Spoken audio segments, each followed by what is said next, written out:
जब मैं छुट्टियां घूमने के लिए गांव में गया था। मेरे गांव में एक पुरानी खंडर हवेली है जिसमें करीब 65 सालों से यहां पर कोई नहीं रहता। ये बात मुझे मेरे दोस्तों ने बताई। जब ये बात मुझे पता चली तो मेरा मन करने लगा कि मैं एक बार उस हवेली को देखूं। मुझे ऐसी जगहों पर जाना, उनके बारे में जानने में बहुत दिलचस्पी होती है। फिर एक दिन मैं अपने दोस्तों के साथ वहाँ जाने का प्लान बनाता हूँ और उस खंडर हवेली के सामने पहुँच जाता हूँ। वहाँ दूर दूर तक कोई आता जाता नहीं था। जब मैंने यह बात अपने दोस्तों से पूछी कि यहाँ पर अगल बगल में कोई रहता क्यों नहीं, बल्कि लोग इस रास्ते भी आ जा नहीं रहे, ऐसा क्यों? तो मेरे दोस्तों ने बताया, यह हवेली सिर्फ पुरानी खंडर ही नहीं बल्कि यह हवेली एक भूतिया शापित हवेली है। मैं बोला, ऐसा तुम इतने यकीन से कैसे कह सकते हो? मेरे दोस्त ने कहा, यहाँ पूरे गांव का यही मानना है। इसके बारे में एक बहुत ही पुरानी और सच्ची घटना प्रसिद्ध है। मेरे मन में इसके बारे में जानने का ख्याल और बढ़ने लगा। मैंने पूछा, क्या इसके पीछे की कहानी है? तब उनमें से एक दोस्त ने मुझे बताना शुरू किया। आज से करीब 65 साल पहले इस हवेली के मालिक बहुत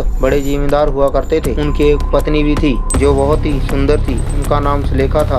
उस समय की डाकुओं के भी खौफ से लोग डरते थे। डाकुओं की एक टुकड़ी जिस गांव में घूमने जाती थी उस गांव को पूरी तरह बर्बाद कर देती थी। एक बार डाकुओं के सरदार को जिम्मेदार के धन और संपत्ति पर नजर पड़ी। उसके बाद उसने जिम्मेदार के घर डकैती डालने का सोचा। इस पर सभी डाकुओं ने हाँ कर दिया। एक दिन वो भी आ गया जो जिम्मेदार ने कभी सोचा भी नहीं होगा। डाकुओं ने एक दिन जिम्मेदार की हवेली पर रात में डकैती मार दी। जिम्मेदार ने भी अपनी सुरक्षा के लिए हवेली में पहले से ही सिपाही और नौकर रखे हुए थे जो डाकुओं के हवेली पर आने पर उनसे लड़ पड़े। क्योंकि जिम्मेदार के सिपाही और नौकर बहुत कम और साधारण हथियार के साथ थे, वही डाकुओं की संख्या बहुत ज्यादा थी और अच्छे हथियार के साथ लैस थे, जिसकी वजह से जिम्मेदार के सिपाही और नौकरों को कुछ ही देर में मार डाला। ये सब देखने के बाद जिम्मेदार ने सोचा, इससे पहले कि डाकू हवेली का दरवाजा तोड़कर अंदर घुस जाएं, उसे अपनी पत्नी और खजाने को छुपा देना चाहिए। फिर उसने उस खजाने को एक हवेली में ही किसी खुफिया जगह पर छुपा दिया और अपनी पत्नी को एक कमरे के अंदर एक और खुफिया कमरे में छुपा दिया और बाहर से कमरे का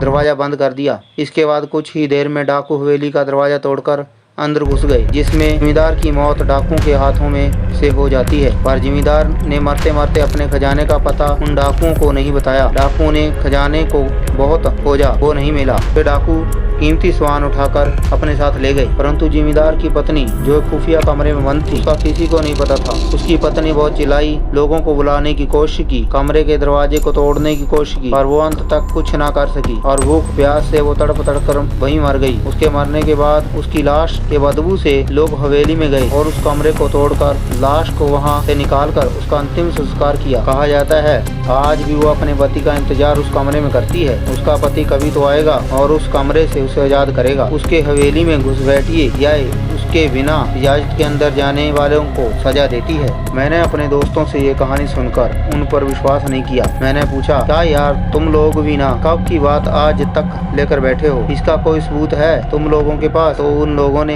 बोला, कुछ लोगों ने इस हवेली में जाने की कोशिश की और वहाँ रुकने की गलती की जो आज तक इस सदमे को भूल नहीं पाई। मैंने पूछा, ऐसा क्या हुआ था उन लोगों के साथ इस हवेली में? तब दूसरे दोस्त ने मुझे बताया, एक बार एक अपराधी जेल से भाग जाता है और इस हवेली में आकर छुप जाता है। उसके बाद कोई कुछ नहीं जानता कि उस हवेली में उसके साथ क्या हुआ था। बस दूसरे दिन उस अपराधी की लाश उस हवेली में मिली। मैंने बोला, ये हादसा भी तो हो सकता है। तो उन लोगों ने कहा, एक बार एक चरवाहा उस हवेली में एक रात रुकने के लिए रुक जाता है, जो सुबह जिंदा उस हवेली से तो बाहर आ जाता है पर अपना मानसिक संतुलन खो देता है। तब से लेकर आज तक वह पागल खाने में है। ये बातें सुनकर मेरी हिम्मत नहीं हुई उस हवेली के अंदर जाने की, इसलिए हम लोग वहाँ से घर चले गए और दोबारा मैं फिर कभी उस हवेली को देखने नहीं गया। यह वीडियो आपको कैसे लगी तो दोस्तों कमेंट करके जरूर बताएं।